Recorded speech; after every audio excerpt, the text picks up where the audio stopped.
Hello quilting friends, today's project is great for everybody. That's right, we're going to combine patchwork and applique with this incredible project from Carolyn Murfitt. It is called Indah Blossoms. Are you ready?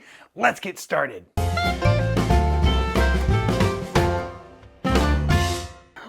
Well, welcome back everybody. That is right, it is great to see you. I am your host, Rob Appell from Stitchin Heaven right here at So Well on YouTube. And today's project is awesome. Thank you again to Carolyn Murfitt from Australia for sharing this project with us. You know, I always want to respect our designers and our creators out there whenever we're doing these YouTube videos, so I cannot take any of the credit for this project other than I think it's wonderful because it features patchwork, as you can see, all throughout, and it's very basic patchwork. And then these are wonderful raw edge appliques that are put on top. But I really want to talk real quickly about both the kit that is available at Stitchin Heaven, grab your supplies in the link below, but also the pattern, the way it is written. So if you choose to get the kit, this is what you're going to have inside, and this is built to be scrappy, so you can obviously do this without the kit. But yes, if you choose to get the kit, inside you get Carolyn's wonderful pattern, and I've already disassembled a bit of it. You're going to get the 11 fat quarters in what she's calling the lights. I'm going to call them black and whites in this video today. She's calling these the darks. I'm going to call these the blues. These are also fat quarters, and there are 9 of them in the kit.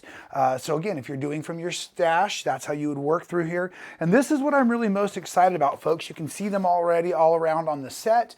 You can see them up on the design wall here and everything, and it's really cool. But these are the raw edge appliques, but they have already been pre-fused with the heat and bond light, and then they've been laser cut so that the only work you really have to do is just cutting these little sections that will combine many of the pieces that you have from the same color. And that's really fun and awesome, because you can see those would be like the shapes right here that you can see. There's 6 of these petals that form together on the same flower.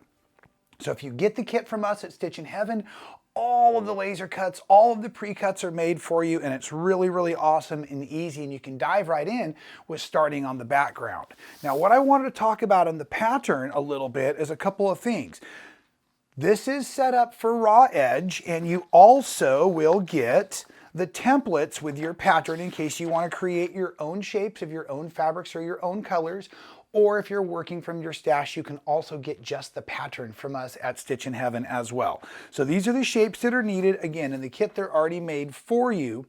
The instructions also talk about doing this as needle turn applique if you choose. So we're doing raw edge, which means there's a fusible web product put on the back. There's a glue. We're going to peel this paper off eventually, and we're going to iron these folks in place, or these little appliques in place. And then the end, we're going to do a bit of blanket stitching around this raw edge. And if you stick with me through the end of the video, I'm going to talk to you and teach you an alternative method that I find to be a little bit more efficient in the way that we're going to possibly finish this with free motion quilting instead. But we're going to talk about the way this applique was handled on just the quilt top. And that's one of the things that I think is so genius about the way Carolyn laid this out. So if we bounce into our actual colored sections, talking about the background, this is where we're going to start in today's video. She's actually building it in 3 different panel sections. Okay, and the reason that she does this, and then she starts to talk about placing the appliques of our flowers, our laser cut pieces or your fused and cut out pieces with the scissors. What she's doing is she's building out the appliques of the flowers in the individual panel sections. The reason being that is it's much easier to manipulate a skinnier piece of fabric or less fabric in general for the blanket stitching underneath the feed dogs and the needle on our sewing machine. So we're going to get a little panel put together here in a few moments together using our blues or our darks and our lights, our black and whites. Just a couple of easy cuts to make, and then I will teach you how to do the applique section by section by section. And like I said, I have an alternative way that I handle these style of projects, and it definitely will not be needle turn. So let me go ahead and take a moment, tidy this up, come back with these strips already cut off of our fat quarters, and show you how we can start to assemble the background. All right, folks, as you can now see, I've got some of the strips already cut, and I've got the diagram we're going to follow in color to make one of these panel sections. And I also now have from the pattern out some of the actual sewing and construction diagrams as well. Now, we want you to at least pick up the pattern from Carolyn to help support her. This is the way us quilters and designers make some of our income. Of course, you know, if you get the kit from Stitchin Heaven, the pattern will be included. And as we walk through here, just to kind of protect that pattern a little bit, let's just talk about our three sizes of cuts that we now have, big, medium, and small. And as you can see here in the diagram, I'm going to join a medium and a small so that it's the width of a big. I think that kind of makes sense. But if you're brand new to quilting, we are using a 1/4 inch seam allowance, and most of this stuff is going to be fairly random. These were all cut from fat quarters along the 18-inch direction. So now I'm just going to go ahead and take and lay right sides together. And I'm going to head on over to that sewing machine with a 1/4 inch seam allowance. And we're just going to stitch these two together real nice and smooth. And now if I come off of the machine, because I just randomly cut them, like I said, along that 18-inch direction, they're going to be pretty close, but there's going to have a little bit of possible differences. So even before I get to the ironing board, I'm just going to take a moment and I'm going to trim this down so they both match. I am looking at my line, my perpendicular on my ruler there to make sure that everything is cut nice and straight, but this is just going to help everything come together with more equal parts, right? So we are joining a medium and a skinny together, so you might want to even keep those piles like that, okay? And now what I'm going to do is I'm just going to go ahead and press, and for these I'm just going to press to what she is calling to the dark fabrics. I'm going to call them the blue fabrics in this particular construction. And what this is making now in the quilt, or I see these as the stems for the beautiful flowers in the blue, but also the way the sky comes together. So you see there are complete width strips here, and then this is what you're seeing with the skinny of the blue joined with the medium of one of the lights, or the black and whites as we're calling it. So we're going to make a couple of more of these style pieces, as you can see across here. And the other thing I want to point out is some of these sections, or like a wonderful wood floor, we don't want all of our seams in the same location, right, folks? So some of these pieces are going to be cut down in half, about 9 inches in our starting points as we get going, so that not all of the seams line up like this. Now let's take a moment and study the quilt, right? It's not necessarily in everyone, because we will have the floral lying over it, so it can be a little bit random. But what I want to do for this video is I really want to follow this exact diagram. So at this moment right now, let's just start over here in the corner and start to prepare this section so I can come back and we can put our flowers on. So I'm going to come off of the section, and I'm now going to grab 2 of my blue wide strips, entire width strips, and we're going to sew those together now, right sides together, along the skinny edge. So we're building this whole thing both along the narrow sides and the long sides, right sides together with a 1/4 inch seam allowance. Very, very basic construction today. And this is one of the reasons why I really love these patchwork and applique projects together, because even though the construction could be quite simple, the finished product, as you can see, is really dynamic. And it's a great way to practice your quilting also. Like I said, I'll show you a little bit of how I approach the quilting on something like this in the long run at the end. Okay, so now that I've joined these 2 solid strips, the next thing I'm going to go ahead and do from my wide pile is I'm going to just kind of keep randomly grabbing my strips so that each row has different fabric in it. Go ahead and lay those right sides together and come on over to the sewing machine and just keep on working until we have the whole first column built so we can prepare out for our appliques. So once I built all of my units, whether they were the mediums and the skinnies or just the wides put together, then I went ahead and made basically what I'm going to call these long columns. Once those were done, we're going to go ahead and grab them section by section, And the really cool thing about this is because of these staggering, utilizing those half pieces, we don't have to match up any seams whatsoever. So I'm just going to go ahead and start with my first two pieces at the design wall. They're in order. And this first section uses 4 of these long columns, right? Okay, and then we just come in for our 1/4 inch seam allowance just the same. Now, because again, I've noticed these are not all the exact same length because I was kind of cutting pretty quickly. What I'm going to do is I'm going to sew all of these from the top or from the blue fabric down, and then I'll trim the bottom of our sections as we're done. If I don't pay attention, I won't be sewing anything though. I hope you got a laugh out of that. Let's get started here, see if we can get a little bit better thread to hold. There we go. And like I said, no seams have to match, so just a nice smooth 1/4 inch seam allowance. Do take the time to keep your edges lined up nice. Periodically realigning your fabrics. Let your machine do your work. Now, as I'm finishing the last few inches of the last seam of our first section, I have been pressing each sewing section or row as I go, and I've also kind of been clearing off the set.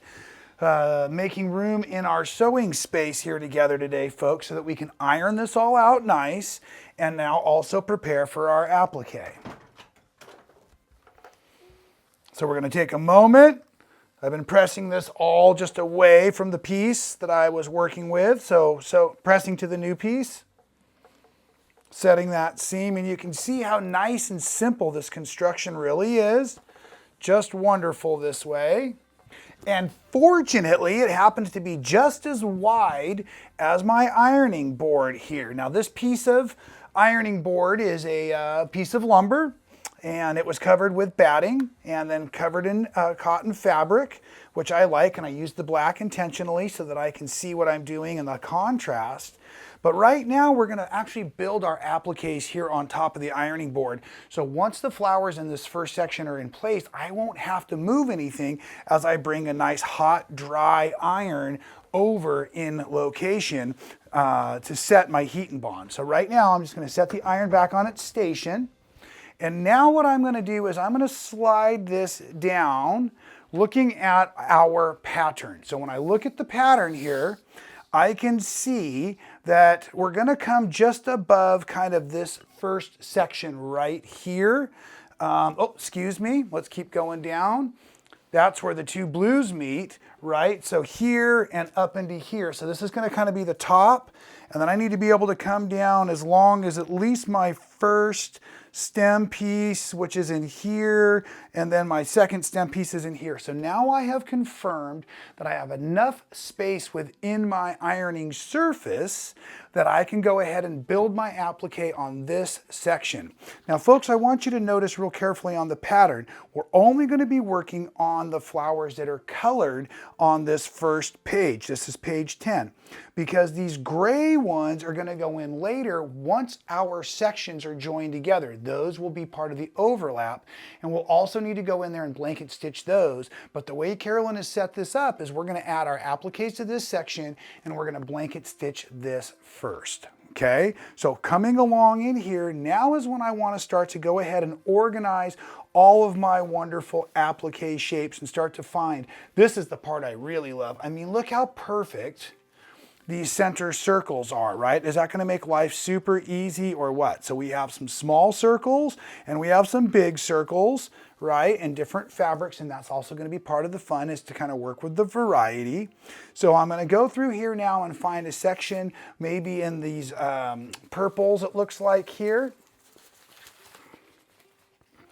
Let's just go ahead and find these really nice long kind of teardrop shaped leaves. And with those, because the laser cutting machine has kept them together, there's going to be just this little teeny piece of fabric and paper holding it together. So I suggest you go through now and you just cut those free. Don't pull at them. If you pull at them, it's going to leave a thread behind. Take the time to cut them with your scissor, because it's a really good batik that these are made from, and those threads will pull behind. The paper is also still on the back, so one of the things I really like to do is go through and kind of start to just kind of set or dry fit my pieces before I peel any of the paper off.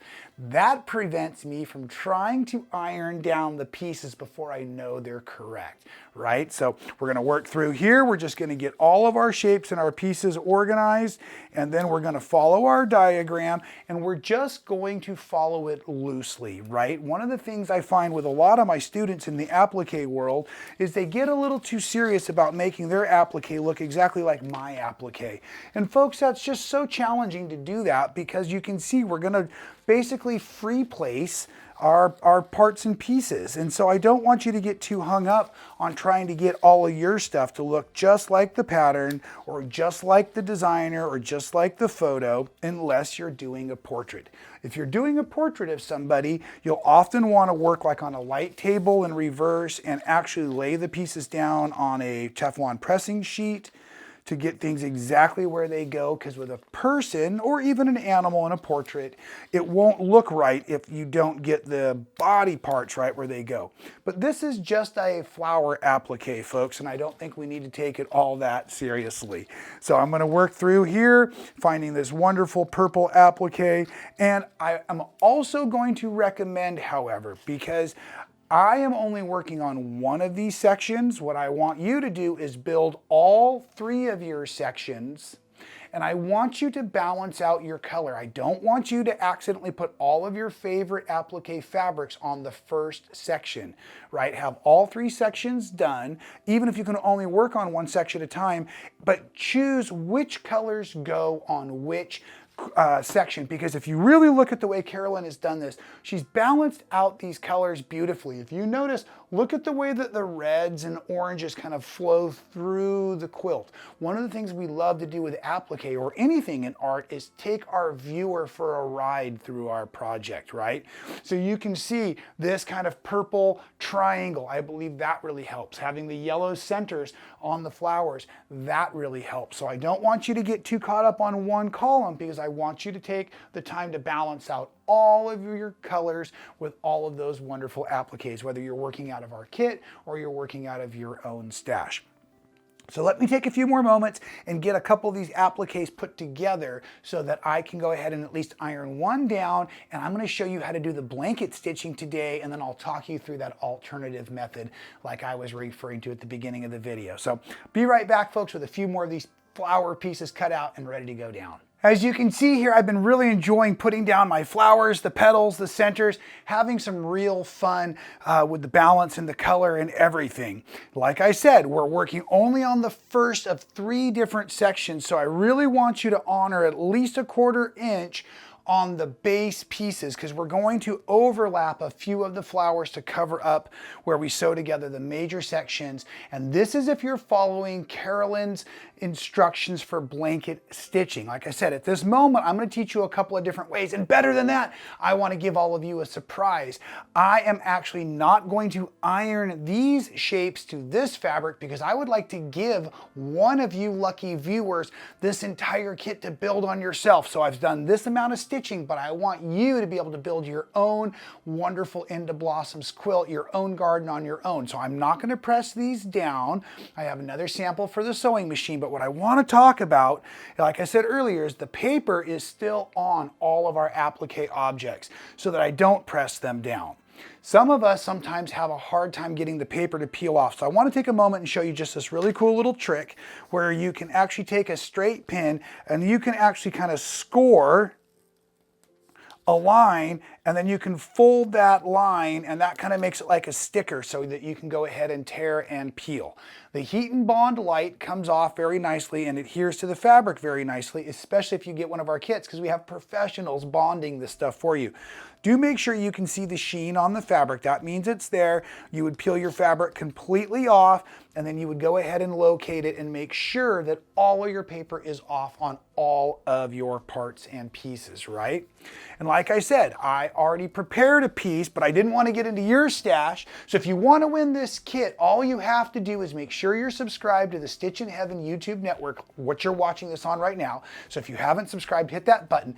Make sure that you do a like on today's video. That's the first step. Make sure you hit thumbs up, like this video, and then in your comment say, I want to win. If you want to let us know something else about how much you love today's video, awesome. But all you have to say is, I want to win. Make sure you do a thumbs up. If you want to share, awesome as well. At any rate, that's how you get into the contest.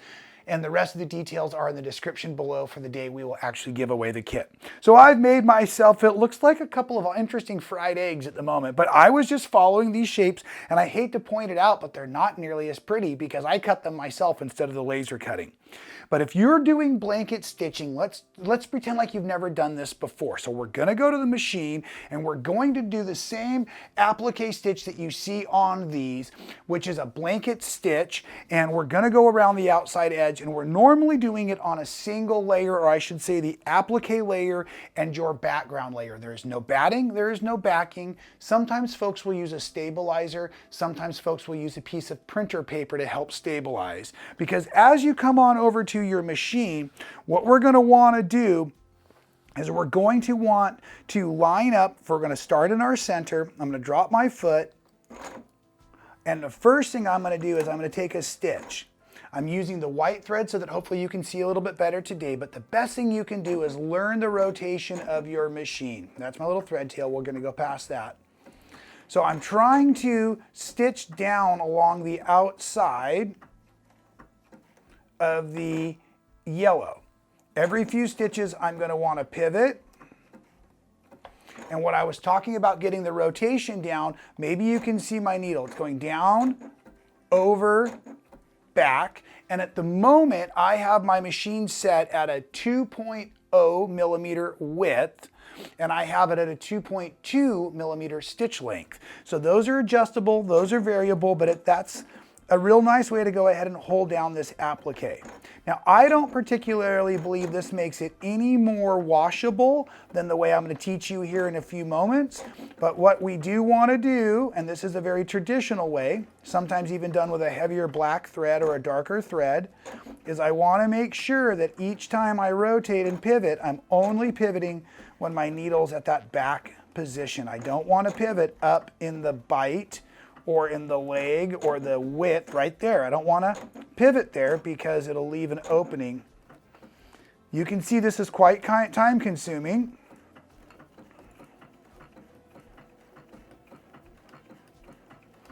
And if you have only a single layer or really light background fabric, you may find that needing that stabilizer. The stabilizer will keep your fabrics from puckering up while you're doing this blanket stitch. In a second, I'll shift over to the red so that you can see the thread a little bit better.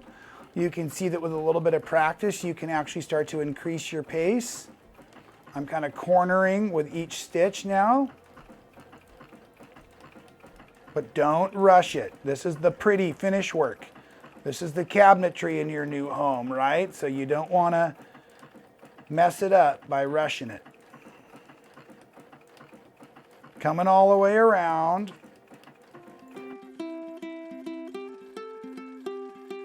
And then once you finish the center, you're going to want to go ahead, stitch past there if you can, cut your threads,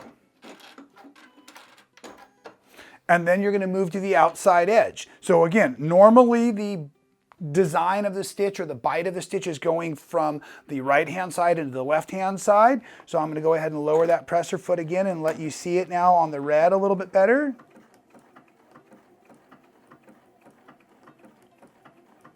And again, if I want to pivot, I only pivot when I'm at the back end of that stitch.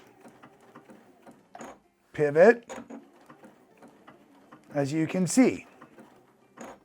Now, let's take a moment and cut this out of here. We're going to bring this in real close so you can see There's that stitching right along the edge, and you can see what happens if you don't stay along the edge. It really starts to show. So for me, this is fun. This is traditional with applique for machine applique. Some folks will also do a satin stitch, but when you're dealing with curves, especially some of these smaller ones or these pointy ones, I find this is a bit of a challenge. So here's Rob's alternative, and this is the way I've been doing my applique quilts for about a bazillion and a half years, right? Now, it will require that you put all three of your sections of the Indah Blossoms background together first. So if this is section 1, you'll need 2 and 3, and you might even want to clear off your entire table and first start by putting down your actual backing of your project, right? So if you've got your backing down, and you might even want to secure this. Recently I put out a video showing you how to baste a quilt where I've used clamps and or some tape. So you might want to get this nice and taut on your table. And then you're going to want to have a piece of batting that is larger than your quilt top, probably equal to your quilt backing. So I'm going to smooth this out, and yes, this is a very small sample so I can quickly show you what's going to happen here. Then I'm going to go ahead and drop my quilt top, even if it's this giant quilt top on a giant backing and a giant batting, no problem. I'm going to go ahead and secure this, and then I would normally take a few safety pins or a lot of safety pins and safety pin base, but not in my applique, because at this moment I'm actually going to do free motion machine quilting to secure the applique shapes, but that will also make all of the quilting start to come together, at least in my style. So very often with my raw edge fusible applique, I don't do any blanket stitching, blind hem, or satin stitching on just the quilt top. I wait till all of the appliques are done, get the whole thing sandwiched, and then dive into the machine free motion style. So I have to change out my foot real quick. I'll do that, and I'll be right back. So now that I've got the foot on, I'm going to go ahead, because you know I love my Machinger's gloves, just for a little bit of grip here. Most of them have all 10 fingers. I did remove one so I could do some technology in the live videos, and that's just how I like to quilt, I guess. It works. But this is just going to give me a little traction. I've got a little bit of silicone on most of my fingers there that's going to help me move all of this. Like I said, probably should be basted, but I just want to go ahead and walk you through as I slide all of my quilt sandwich underneath here. Now I'm going to do just like I did before, but I'm going to start in the middle. This time I want to bring my threads to the top, so I'm going to do a needle down, foot down, needle up. That's going to help me secure my threads there. Now I'm going to go ahead and take a few stitches right there in place, and I'm going to go ahead and with my best accuracy, I'm going to stitch just on the inside. Let's go ahead and trim these threads. Hopefully you can see I'm just right along the edge there, kind of using my foot as a guide. And now I'm stitching around the yellow.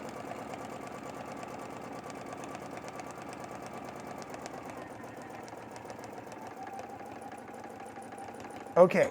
Now here's another reason why I really like this technique. That was more easy. It's not quite as accurate, but it's going to look a little organic. However, I don't love a lot of starts and stops in my quilting. And this quilt was blanket stitched, and then in the background there are these wonderful wavy lines that are just kind of running, and down here looks like a little bit of chicken wire, but they're just these parallel waving lines that go through the background where the flowers are not. And that holds this quilt together. But what I'm doing right now would be holding all of my quilt together, but for me to go from this inside yellow to the outside red, the easiest way to do that is to create some new lines of my flowers, or maybe some veins in the leaves or something. So watch what I'm going to do. I'm going to find myself a point at the back, and now I'm going to kind of give myself a design that goes to that. Now I can stitch down and back up.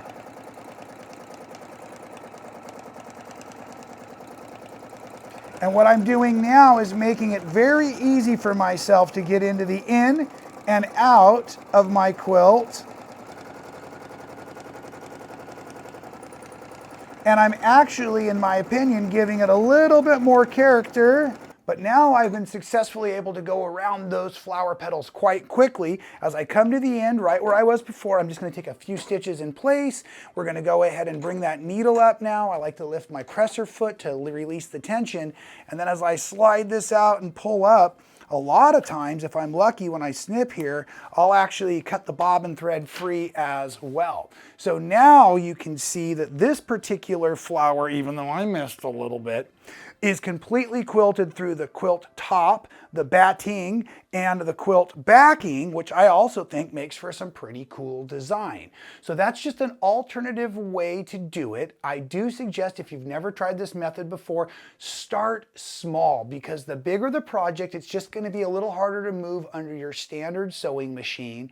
And so I want you to feel warmed up and practice. And that's always a good thing to do, is get a little warm up in before you sit down for your free motion quilting or even your design work or anything like that.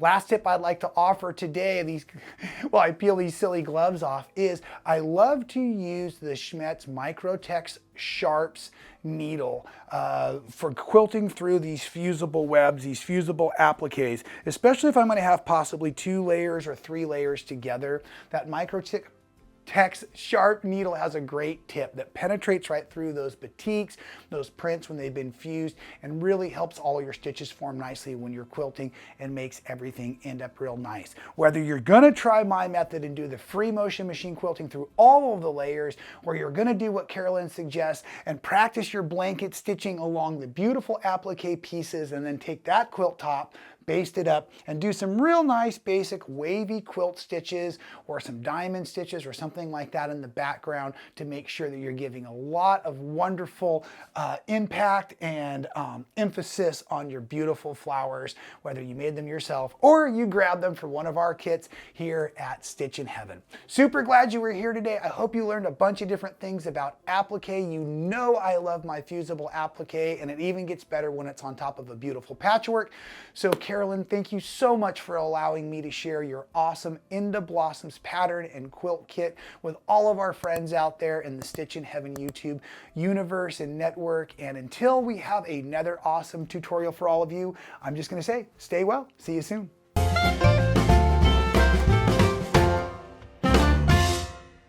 Thank you so much for watching all the way to the end of the video. It really helps support our channel. If you haven't subscribed, do so now. Hit the little button to be notified every time we go live or do a new video for all of you. And here's one from the past I think you'll really enjoy.